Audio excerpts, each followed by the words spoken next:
Hello friends, welcome to part number 7 NVS solution 2022. NVS solution 2022.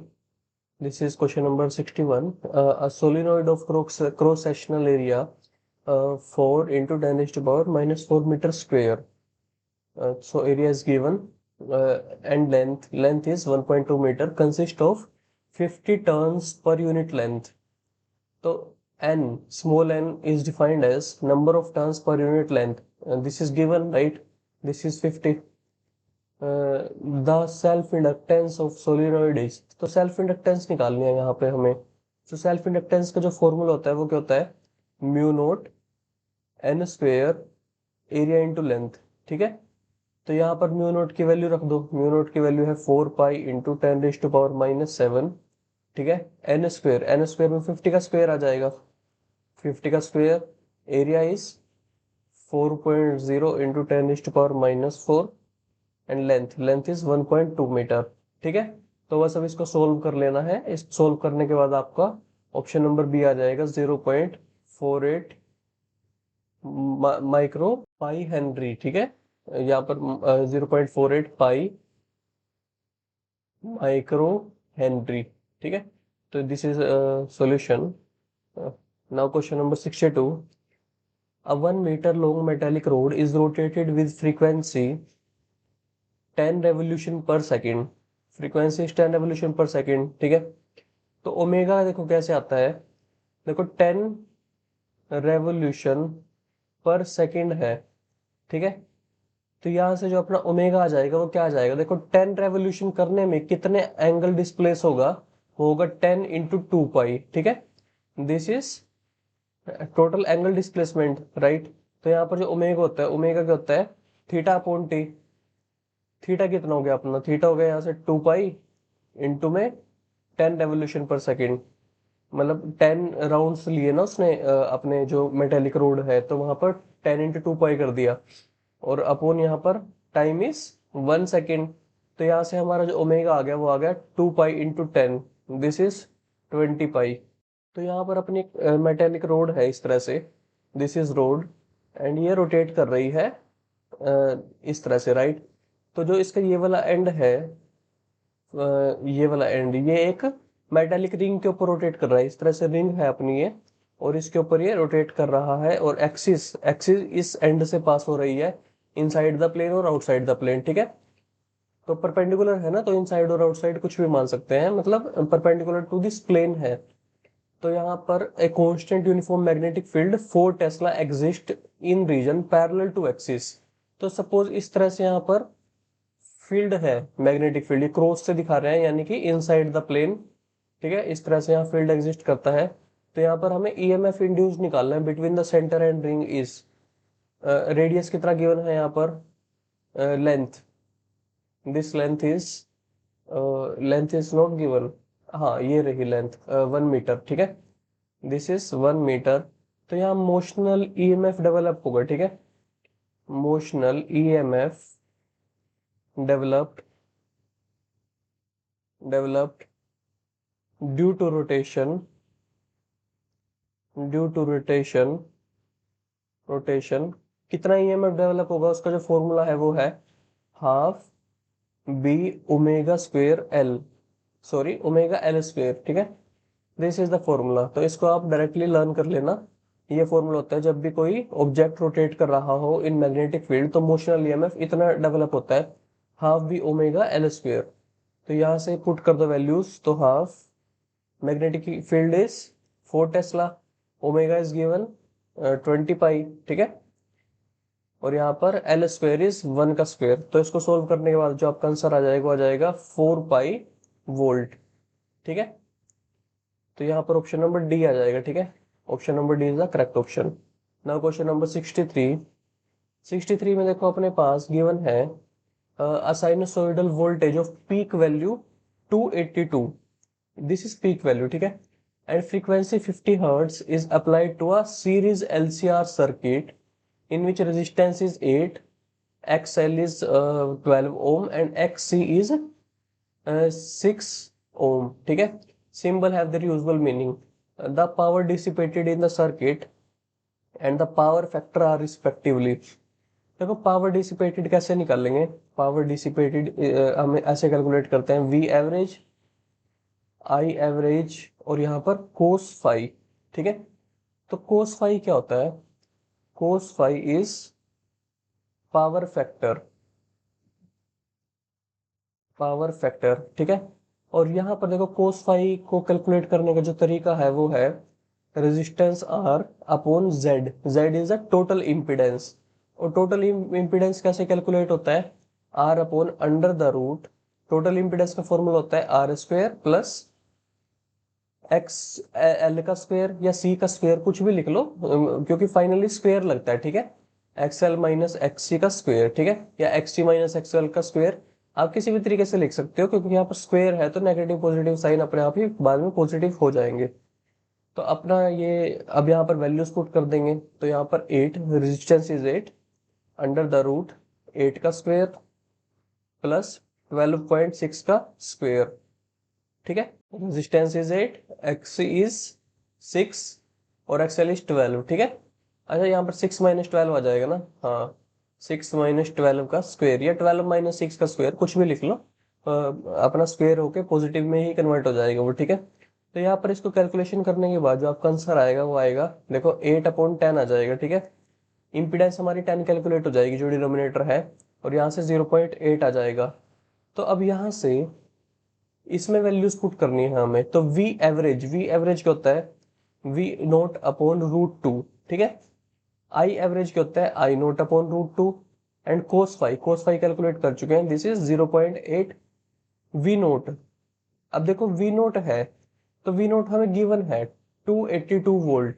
ठीक है, लेकिन I naught is not given, तो I naught को calculate करेंगे वी नोट की फॉर्म में। देखो V is equal to I R क्या होता है, ओम्स लॉ, लेकिन यहाँ एलसीआर सर्किट है तो ओम्स लॉ की फॉर्म क्या बन जाएगी, V is equal to I Z. ठीक है, Z इज द इम्पिडेंस, क्योंकि impedance is like resistance, effective resistance, right. तो यहाँ पर जो अपना I आ जाएगा वो आ जाएगा V upon Z, V is, चलो अभी इसको ऐसे ही रख लो, इस फॉर्म में ही रख लो। ठीक है, तो यहाँ से आई नोट लिखा जाएगा, आई नोट को कैसे लिखेंगे, I naught is equal to V naught upon Z. ठीक है, तो देखो V naught upon Z put करेंगे तो वी नोट अपॉन, नीचे नीचे क्या हो जाएगा, root two into root two हो जाएगा 2, और आई नोट की जगह वी नोट अपॉन जेड आएगा। ठीक है, और यहाँ 0.8, तो ऊपर क्या बन जाएगा, वी नोट स्क्वेयर। ठीक है, नीचे बन जाएगा 2Z, और यहाँ पर 0.8, तो वी नोट की वैल्यू पुट कर दो 282 का स्क्वेयर अपॉन 2, जेड की वैल्यू पुट करो 0. अच्छा जेड की वैल्यू तो 10 आई थी ना, देखो अपना इम्पीडेंस कितना आया था, impedance is 10, this is impedance Z.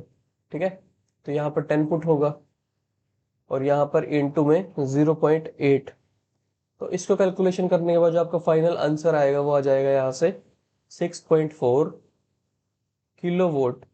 देखो अब 6.4 किलो वोट ये रहा, और यहाँ भी है, लेकिन अपना जो ये था पावर फैक्टर 0.8 था, तो option number D is the correct option. ठीक है, option number D is the correct option.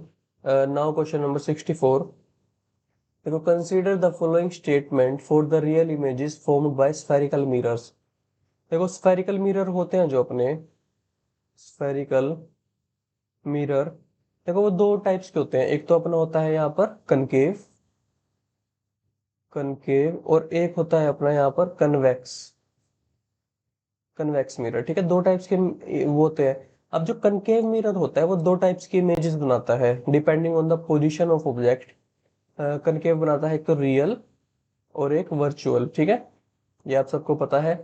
Convex बनाता है ऑलवेज वर्चुअल। ठीक है, ऑलवेज वर्चुअल। कन्वेक्स मिरर में रियल इमेज नहीं फॉर्म होती। ठीक है, अब यहाँ देखो concave spherical mirror, these are formed on the same side of the mirror as object, they can be focused on the screen, there can be inverted in nature।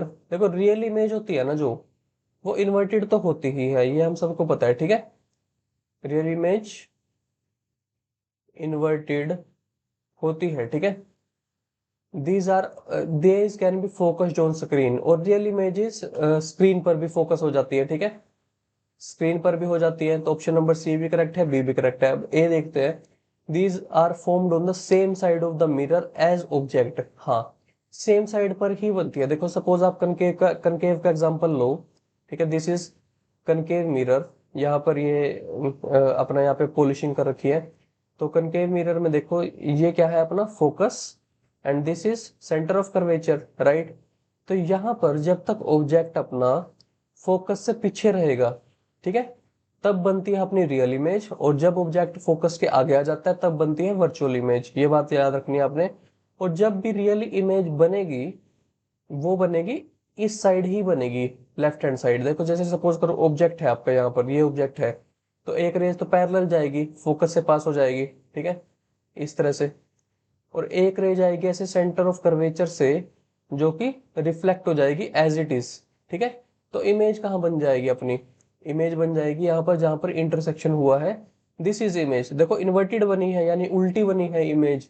Object सीधा था, image उल्टी बनी है, और same side of the mirror पे बनी है। तो ऑप्शन नंबर ए भी हमारा ठीक है। तो all A B C is the correct option, ठीक है। Option number D is the correct. Now question number 65। 65 में radius of curvature of convex spherical lens is 10 centimetre. देखो इस तरह से है अपने कन्वेक्स स्फेरिकल लेंस है, और रेडियस ऑफ कर्वेचर हमें 10 सेंटीमीटर गिवन है। So R is 10 centimetre. Refractive index of this medium is 1.5। तो यहाँ पर जो रिफ्रैक्टिव इंडेक्स है N2, दिस इज 1.5। और beam of monochromatic light propagating in the air incident parallel to the principal axis. अपनी principal axis ये है, तो एक रे आती है इस तरह से, और यहाँ पर लगती है आके, ठीक है। देखो यहाँ पे क्वेश्चन में क्या बोला गया है कि incident rays parallel to principal axis आ रही है, यानी पैरेलल आ रही है इस तरह से, ठीक है।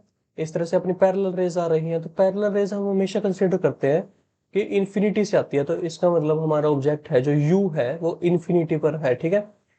और यहाँ पर एयर है, तो एयर का रिफ्रैक्टिव इंडेक्स 1 लिया जाएगा।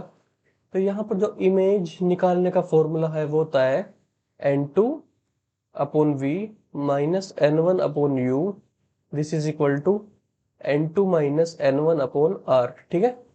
तो यहाँ पर देखो N2 पुट करेंगे 1.5, V is the position of image, तो V निकालना है हमने, राइट।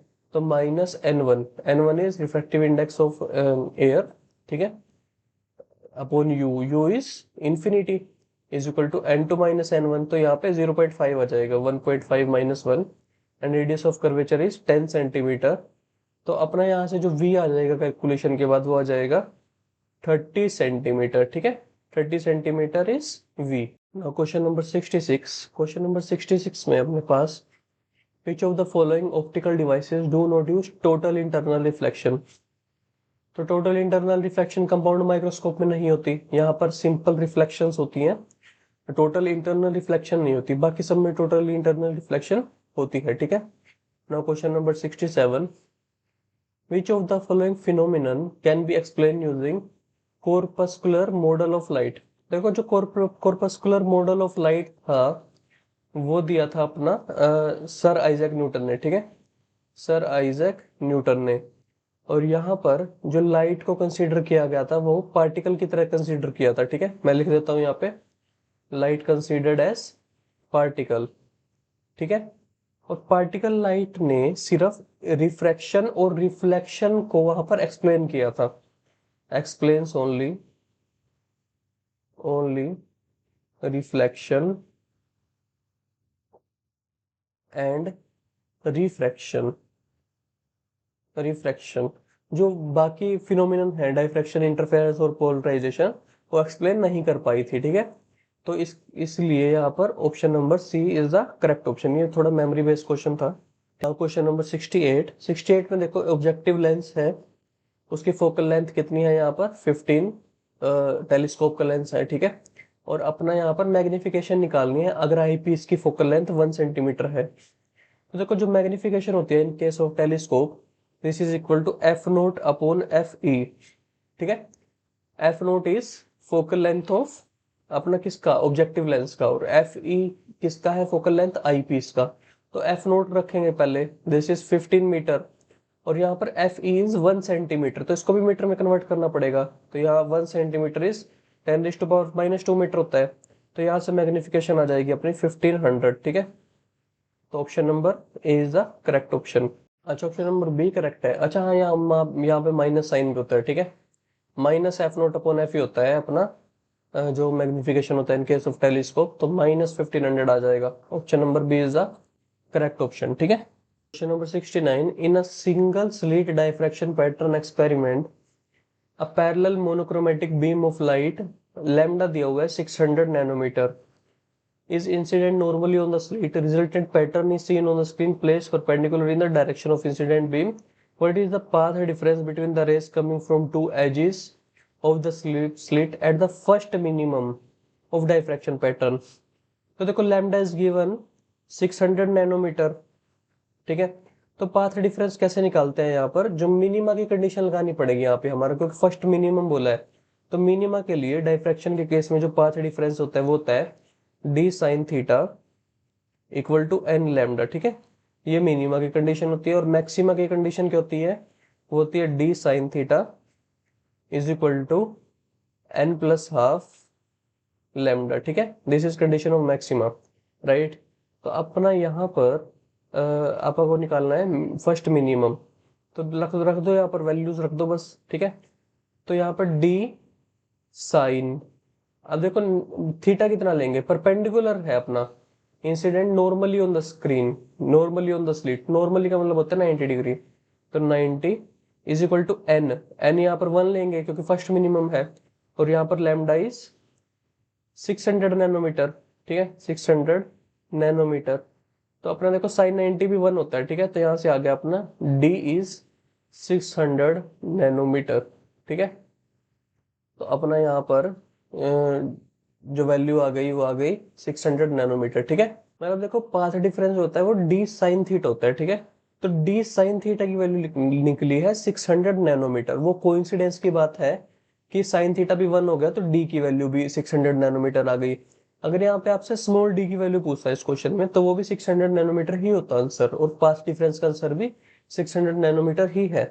नाउ क्वेश्चन नंबर 70, देखो फोटो इलेक्ट्रिक इफेक्ट में अपना क्या इसमें से ट्रू है। तो there exist a certain minimum cut off frequency of incident radiation for every photosensitive material for which the stopping potential is 0। हाँ, ये बात बिल्कुल ठीक है, क्योंकि हर एक मटेरियल का अपना वर्क फंक्शन होता है, तो उसको ब्रेक करने के लिए एक मिनिमम कट ऑफ फ्रीक्वेंसी चाहिए। और सिर्फ वर्क फंक्शन ब्रेक करने के बाद जो इजेक्टेड इलेक्ट्रॉन होगा अपना, उसके पास कोई भी एनर्जी नहीं बचेगी, क्योंकि वर्क फंक्शन अपना ब्रेक हुआ है सिर्फ, तो उसको रोकने के लिए स्टॉपिंग पोटेंशियल भी 0 चाहिए, ठीक है। Option number is the correct option. बाकी ऑप्शन भी पढ़ लेते हैं एक बार। There exist a certain minimum cut off frequency of incident radiation same for all, नहीं ये गलत है। The stopping potential is same for all, no, stopping potential is not same. The stopping potential neither varies with the intensity, ये यहां तक ठीक है। Intensity के साथ स्टॉपिंग पोटेंशियल वेरी नहीं होता, इंटेंसिटी वेरी होती है। मतलब now question number 71, the power of the monochromatic light beam emitted by a source is this। power emitted हमें given है यहाँ पर। the wavelength of each photon is 500 nanometer। the energy of photon in the light beam and the number of photons emitted by the source per second on an average respectively are। तो देखो इस question को कैसे proceed करना है, हमें power given है, ठीक है। Power is given 2 into 10⁻³ vote, right. अपना यहाँ पर लैम्डा गिवन है 500 नैनोमीटर, लैम्डा इज 500 नैनोमीटर। तो यहाँ पर किस तरह से प्रोसीड करेंगे, तो ई क्या होता है, energy is H new. New को कैसे लिख सकते हैं, सी अपॉन लैम्डा, ठीक है। तो वैल्यूज पुट करो 6.63 इंटू 10⁻34, ठीक है। सी की वैल्यू कितनी होती है 3 इंटू 10⁸ अपॉन लैम्डा कितना गिवन है 500 नैनोमीटर है, तो 10⁻⁹ से मल्टीप्लाई किया जाएगा मीटर में कन्वर्ट करने के लिए। तो यहाँ से जो आंसर आ जाएगा वो आ जाएगा 3.98 इंटू 10⁻⁻19 जूल। ये आ गई एक फोटोन की एनर्जी, ठीक है। एक फोटोन की एनर्जी आई है, और अपने पास यहाँ पर अपन ने क्या निकालना है, नंबर ऑफ फोटोन्स एमिटेड निकालने हैं। अब देखो एक काम करो, यहाँ पर एनर्जी बाय टाइम कर दो, तो यहाँ पे क्या हो जाएगा एच न्यू अपॉन टाइम, ठीक है। देखो एन फोटॉन्स के लिए अगर एनर्जी कैलकुलेट करेंगे तो क्या आ जाएगी एन फोटॉन्स के लिए एनर्जी। देखो सपोज एनर्जी एन फोटॉन्स के लिए है ई एन, तो यहाँ पर एन मल्टीप्लाई हो जाएगा, ठीक है। Energy E N upon time is N H nu upon time. तो एच एच न्यू की वैल्यू तो हमारे पास ये आ गई ना, 3.98। तो देखो अब हमें क्या निकालना है, number of photons emitted per second. तो यहां से एन अपॉन टी की वैल्यू निकाल लो, वो आ जाएगी E N upon T, E N upon T, ठीक है। This is the value. और यहाँ से अपने पास देखो एच न्यू जो इधर है वो इधर डेनोमिनेटर में चला जाएगा, ठीक है। तो 1/h न्यू, राइट। तो ई एन अपॉन टी क्या है, नंबर ऑफ जो फोटॉन्स है एन फोटॉन्स उनकी एनर्जी है ई एन, ठीक है। तो ई एन अपॉन टी क्या बन जाएगा, पावर। पावर क्या फॉर्मूला क्या होता है, एनर्जी पर यूनिट टाइम, है ना। देखो power of monochromatic light beam की दी हुई है ना, यानी कि जो अपने पास एन फोटॉन्स हैं उनके एनर्जी पावर दी हुई है हमें 2.0। तो ये वाली जो ये है ये बन गई हमारी पावर, और यहाँ पे आ गया एच न्यू, ठीक है। ये आ गया अपना यहाँ पर। तो बस इसको कर दो, वैल्यूज पुट कर दो। पावर इज 2 × 10⁻³ अपोन क्या करना है अपन ने, एच न्यू की वैल्यू पुट करनी है, वो है 3.98 × 10⁻19 जूल। तो कैलकुलेट करने के बाद आपको ऑप्शन नंबर ए आ जाएगा, ठीक है।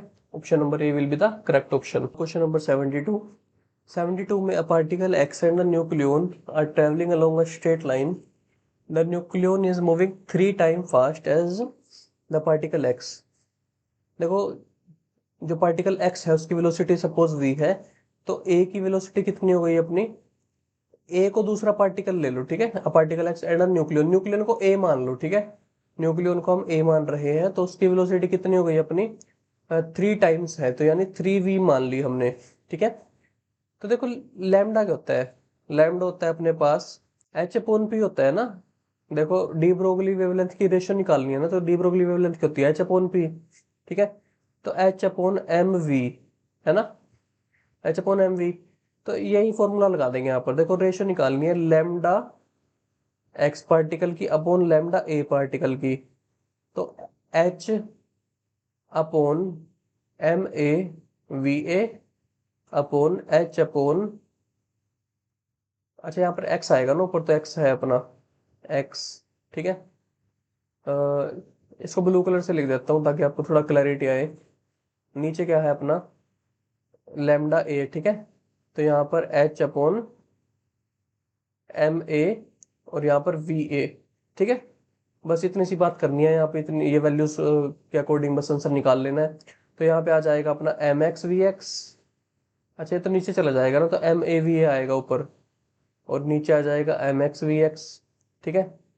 अब देखो यहाँ पर अपना न्यूक्लियन का मास गिवन है हमें, ठीक है। न्यूक्लियन का मास इज 1.68, यानी कि 1.68 इंटू 10⁻⁻27 kg।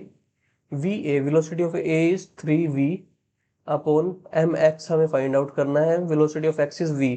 तो वी से वी कट जाएगा, इसको सोल्व कर लेंगे बस अब हम, ठीक है। इसको सोल्व कर लेंगे। देखो रेशियो हमें गिवन है ना, अच्छा ratio associated nuclear to the particle X is about this, ratio is given. अच्छा हमें पार्टिकल एक्स निकालना है, तो रेशियो इज गिवन, तो 1.81 अपने पास देखो यहाँ पे आ जाएगा 1/1.81 इंटू 10⁻⁻4। देखो ratio of wavelength associated with nucleon to particle दी हुई है, लेकिन हमने यहाँ पर पार्टिकल टू न्यूक्लियन लिखा था, तो हमें यहाँ पर रेसिप्रोकल करके लिखना पड़ेगा, ठीक है।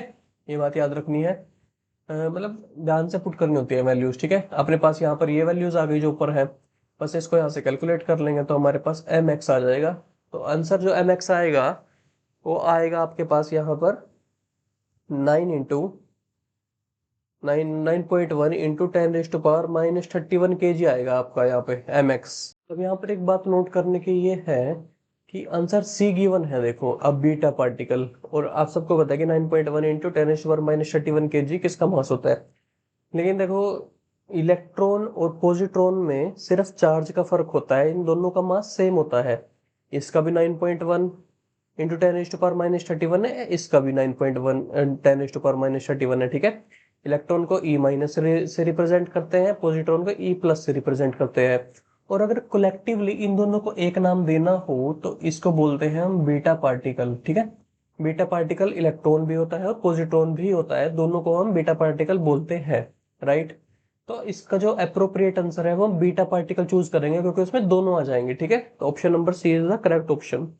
Now question number 73, which of the following statement about nuclear forces is true. देखो न्यूक्लियर फोर्स सबसे स्ट्रॉन्ग फोर्स होता है, ठीक है। इसमें जो बाकी स्टेटमेंट्स हैं वो गलत हो जाएंगी।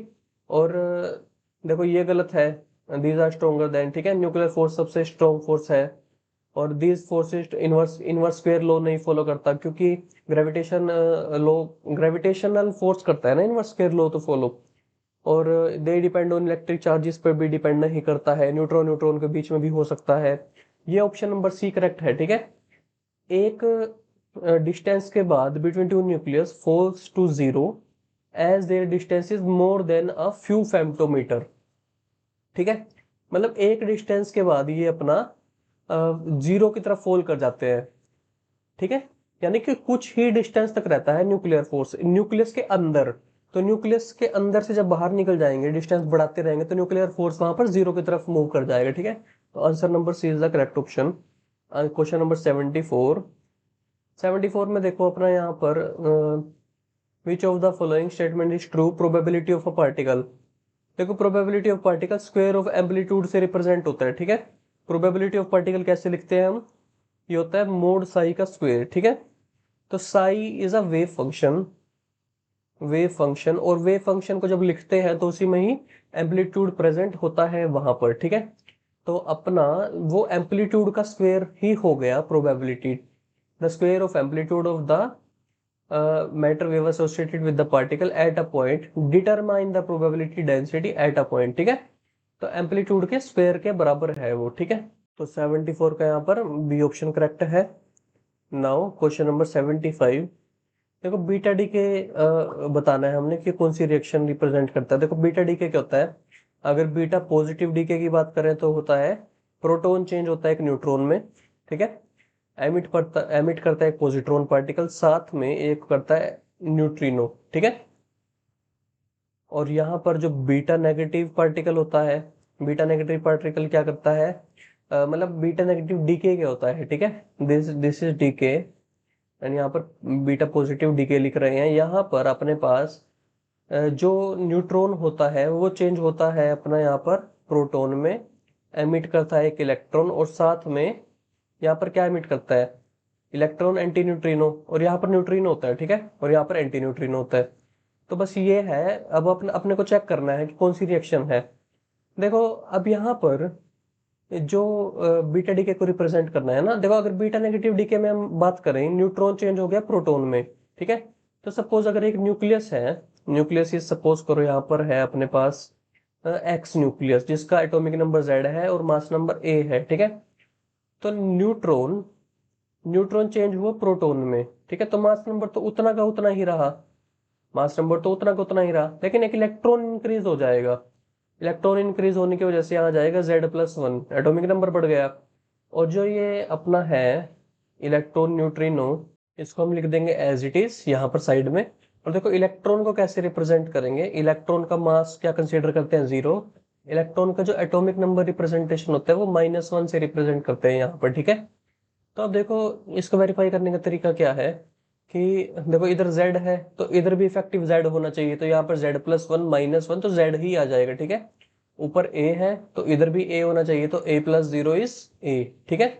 और इसका न्यूट्रिनो में तो कुछ होता ही नहीं है, ठीक है, ना मास होता है ना यहाँ पर इसका कुछ एटॉमिक नंबर टाइप इसको कुछ आइडेंटिटी देते हैं, ठीक है।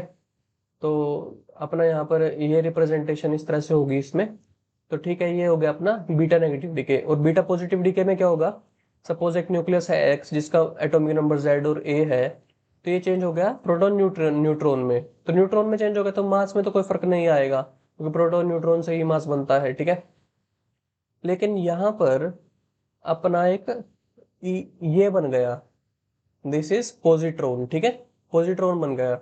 अब पॉजिट्रॉन को कैसे लिखेंगे, e⁻0 और यहाँ पे +1। अब देखो इधर z है इधर +1 आ गया, तो दोनों साइड इक्वालिटी मेंटेन करने के लिए यहाँ पर z -1 करना पड़ेगा हमें, ठीक है। तो यहाँ पर एटॉमिक नंबर एक घट जाता है, तो यहाँ पर आ जाता है इलेक्ट्रॉन न्यूट्रिनो।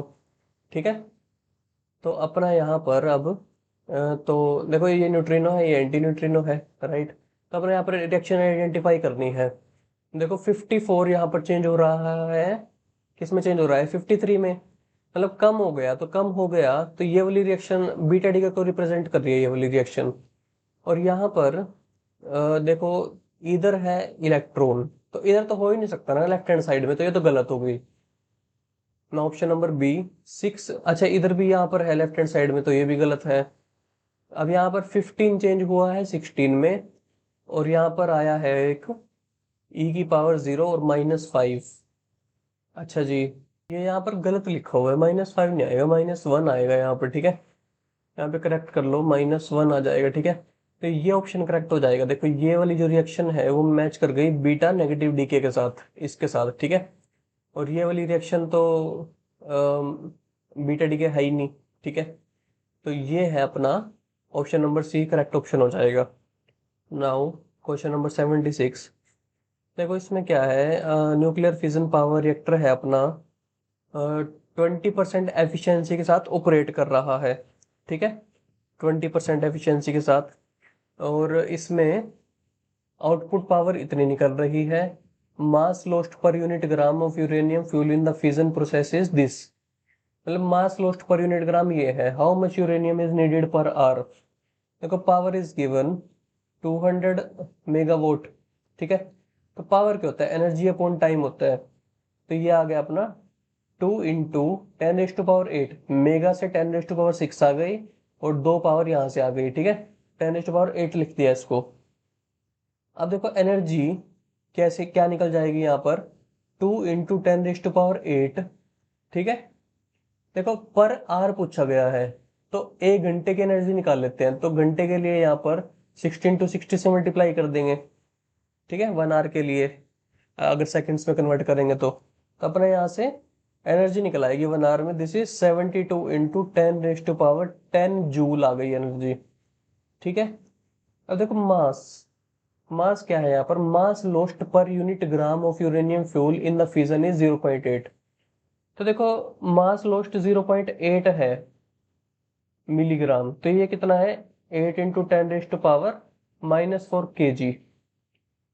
अब देखो कितना मास कन्वर्ट हो रहा है अपना एनर्जी में, हमें वो निकालना है।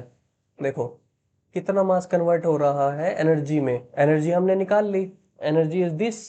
अब हमें निकालना है कितना मास इस एनर्जी में कन्वर्ट हो गया। तो कैसे निकालेंगे, आइंस्टाइन का फॉर्मूला यूज करेंगे, E = mc² वाला, ठीक है।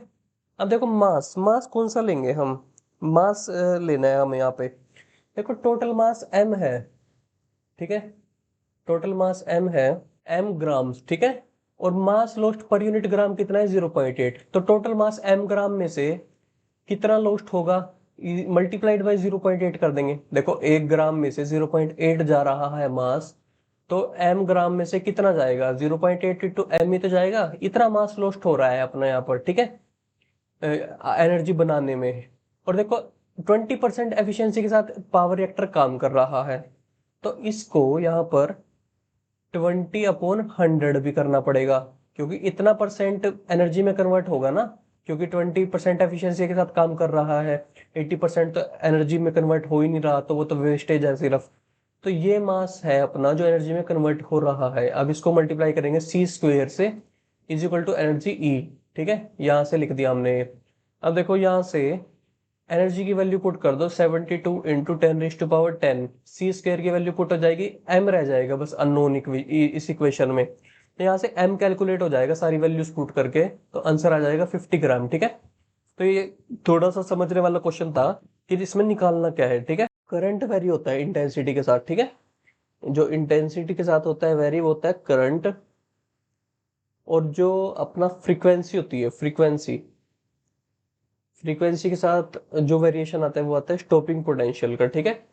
तो ये बात आपने याद रखनी है, nor with frequency of the, ये यहाँ पर गलत हो गया, nor with frequency of the incident light, क्योंकि फ्रीक्वेंसी पर तो स्टॉपिंग पोटेंशियल डिपेंड करता है, ठीक है, लेकिन इंटेंसिटी पर डिपेंड नहीं करता है। Intensity means number of photons incident, तो इंटेंसिटी, नंबर ऑफ जितने फोटोन इंसिडेंट होंगे उतने ही इलेक्ट्रॉन्स निकलेंगे। तो जितने इलेक्ट्रॉन्स निकलेंगे एक पर्टिकुलर एनर्जी के साथ, उनको रोकने के लिए तो एक ही अपने पास स्टॉपिंग पोटेंशियल चाहिए, क्योंकि स्टॉपिंग पोटेंशियल एनर्जी से रिलेटेड है ना। तो सबके पास एक ही तरह की एनर्जी है अपने इलेक्ट्रॉन के पास, तो एक ही स्टॉपिंग पोटेंशियल काम कर देगा, ठीक है। तो अपना यहाँ पर अगर फ्रीक्वेंसी चेंज हो गई तो स्टॉपिंग पोटेंशियल को भी चेंज करना पड़ेगा, ठीक है। और जितने नंबर ऑफ इलेक्ट्रॉन ज्यादा होंगे उतना ही करंट ज्यादा होगा। तो इंटेंसिटी के साथ करंट वेरी करता है और फ्रीक्वेंसी के साथ स्टॉपिंग पोटेंशियल वेरी करता है। तो option number is the correct option. तो इसी के साथ अपने 10 क्वेश्चन कंप्लीट हुए इस पार्ट के। अब मिलते हैं नेक्स्ट पार्ट में। बस अब एक पार्ट और आएगा, पार्ट नंबर आई थिंक 8 है ना, पार्ट नंबर 8। तो अपना एनवीएस सॉल्यूशन 2022 कंप्लीट हो जाएगा, ठीक है। Okay, thank you very much. Now question number 77, alpha particle scattering experiment में अल्फा पार्टिकल की एनर्जी 8 MeV से अप्रोच कर रहा है Z इक्वल 79 न्यूक्लियस को। देखो ये न्यूक्लियस है अपना यहाँ पर, दिस इज न्यूक्लियस, और यहाँ पर इलेक्ट्रॉन क्लाउड है, ठीक है। तो अल्फा पार्टिकल अप्रोच कर रहा है इस न्यूक्लियस को, दिस इज अल्फा पार्टिकल। इसकी एनर्जी कितनी गिवन है यहाँ पर, 8 मेगा इलेक्ट्रॉन वोल्ट, ठीक है। तो देखो एक डिस्टेंस के आने के बाद ये रुक जाता है, तो उसको बोलते हैं distance of closest approach. Suppose वो यहाँ पे आके रुक जाता है, ठीक है, यहाँ पे आके कहीं पे भी वो रुक गया, इसको बोलते हैं डिस्टेंस ऑफ क्लोजेस्ट अप्रोच, ठीक है। Suppose this distance is D, या आर से रिप्रेजेंट कर देते हैं इसको, ठीक है, आर से। तो अब देखो ये कैसे निकालेंगे। देखो अल्फा का पार्टिकल के पास अभी काइनेटिक एनर्जी है, this is 8 mega electron volt, move कर रहा है वो, ठीक है। यहाँ पर आने के बाद वो स्टॉप हो जाएगा, तो स्टॉप हो जाएगा तो काइनेटिक एनर्जी जीरो हो जाएगी। लेकिन अब ये जो सिस्टम है इसके बीच में पोटेंशियल एनर्जी है, ठीक है, वो सारी की सारी काइनेटिक एनर्जी चेंज हो जाएगी पोटेंशियल एनर्जी में। तो यहाँ पर लिखेंगे E lost, kinetic energy lost is equal to potential energy gained, ठीक है। पोटेंशियल एनर्जी कितनी गेन करेगा वो, गेन है, ठीक है। तो यहाँ पर 8 mega electron volt is equal to potential energy कितने लिखेंगे, तो के Q1 Q2 अपॉन आर होता है, तो के Q1 इज अल्फा पार्टिकल का चार्ज। चार्ज कितना होता है अल्फा पार्टिकल पे, 2e चार्ज होता है, 2 टाइम्स ऑफ इलेक्ट्रॉनिक चार्ज, ठीक है। और यहाँ पर Ze is Z is equal to 79e, ठीक है, अपॉन आर। तो बस यहाँ से वैल्यू निकाल लेनी है 8 मेगा इलेक्ट्रॉन वोल्ट की, ठीक है। तो देखो ये कैसे निकाल लेंगे, 8 मेगा के लिए यहाँ पर अपर 10⁻6 कर देंगे। और देखो इलेक्ट्रॉन वोल्ट है, इलेक्ट्रॉन वोल्ट का मतलब क्या होता है कि यहाँ पर अगर इसको वोल्ट में चेंज करना हो तो ई टाइम से मल्टीप्लाई करते हैं, यानी 1.6 इंटू 10⁻⁻19 से, ठीक है। तो 8 इंटू 10⁻6 इंटू 1.6 इंटू 10⁻⁻19 से मल्टीप्लाई करेंगे तो वोल्ट में चेंज हो जाएगा, ठीक है। यहाँ पर के, और यहाँ पर 79 इंटू 2, और ई स्क्वेयर है, ई स्क्वेयर भी यहाँ पर अपना ये है 1.6 इंटू 10⁻⁻19 का स्क्वायर हो जाएगा, ठीक है, अपॉन आर। तो बस इस इक्वेशन को सोल्व करना है। अब यहाँ से आर निकल आएगा आपका, वो आ जाएगा 2.8 इंटू 10⁻⁻14, ठीक है।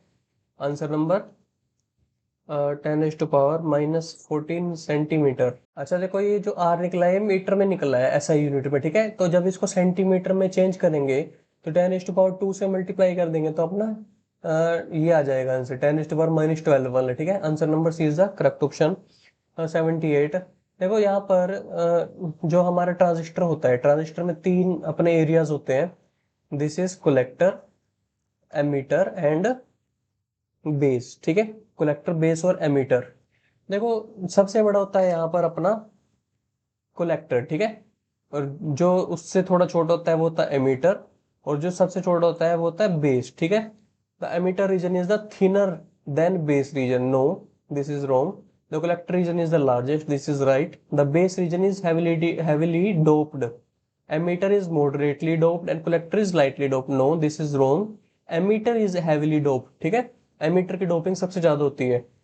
यहाँ पर there are structural differences, structural differences कुछ नहीं है, पीएनपी हो चाहे एनपीएन हो, पहले तो एमीटर आएगा फिर बेस आएगा फिर कलेक्टर आएगा, स्ट्रक्चर सबका सेम रहता है।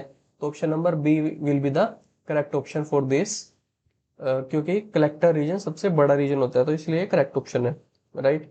Question number 79, each of the following are found in the depletion region. तो डिप्लीशन रीजन में क्या होता है, पीएन जंक्शन डायोड में, सपोज ये पीएन जंक्शन डायोड है आपका, P N junction diode, this is junction. यहाँ पर होल्स मेजोरिटी चार्ज कैरियर्स होते हैं, यहाँ पर होते हैं इलेक्ट्रॉन्स, ठीक है।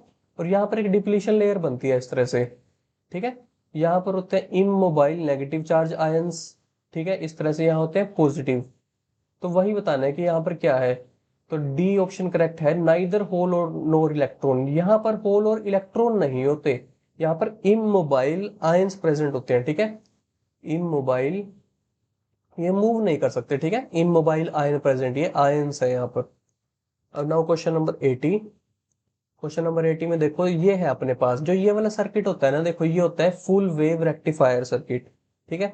फुल वेव रेक्टिफायर सर्किट का मीनिंग क्या है, कि यहाँ पर जो आउटपुट है अपनी वो डीसी मिलेगी हमें, एसी आउटपुट कन्वर्ट हो जाएगी डीसी में, ठीक है। देखो एसी आउटपुट किस किस तरह से होती है अपनी, इस तरह से होती है, साइनसोइडल वेव होती है अपनी डीसी आउटपुट, ठीक है। सपोज करो देखो, एक बार पॉजिटिव है, एक बार एक टर्मिनल नेगेटिव है ड्यूरिंग पॉजिटिव हाफ साइकिल, तो एक एमीटर ऑन हो जाएगा, एक ऑफ हो जाएगा, ठीक है। तो यहाँ पर फिर भी हमें आउटपुट वोल्टेज मिलेगी, क्योंकि एक एमीटर ऑन हो गया है यहाँ पर, इसीलिए आउटपुट वोल्टेज मिली है हमें। अब देखो ड्यूरिंग नेगेटिव हाफ साइकिल ये पोलैरिटी रिवर्स हो जाती है यहाँ पर, ये नेगेटिव हो जाएगा, ये पॉजिटिव हो जाएगा, तो ये वाला डायोड ऑन हो जाएगा, ठीक है। तो ये डायोड ऑन हो जाएगा, तब भी वो हमें वोल्टेज मिलेगी, आउटपुट वोल्टेज, क्योंकि एक डायोड तो ऑन है ना यहाँ पर, आउटपुट वोल्टेज हमें मिलेगी। तो इस तरह से अगर पॉजिटिव हाफ साइकिल है तो आउटपुट में यहाँ पर हमें वोल्टेज मिली, नेगेटिव हाफ साइकिल में भी वोल्टेज मिली, ठीक है। तो ये वोल्टेज मिलती जाएगी। Option number A will be the correct option, ठीक है। ये स्टैंडर्ड एग्जांपल है फुल वेव रेक्टिफायर का, सबको पता होता है, ठीक है। तो इसी के साथ साथ हमारा एनवीएस 2022 पेपर फुली सोल्व हो चुका है। अब कोई और दूसरा पेपर सोल्व करेंगे फिजिक्स का, ठीक है। तो okay, thank you very much.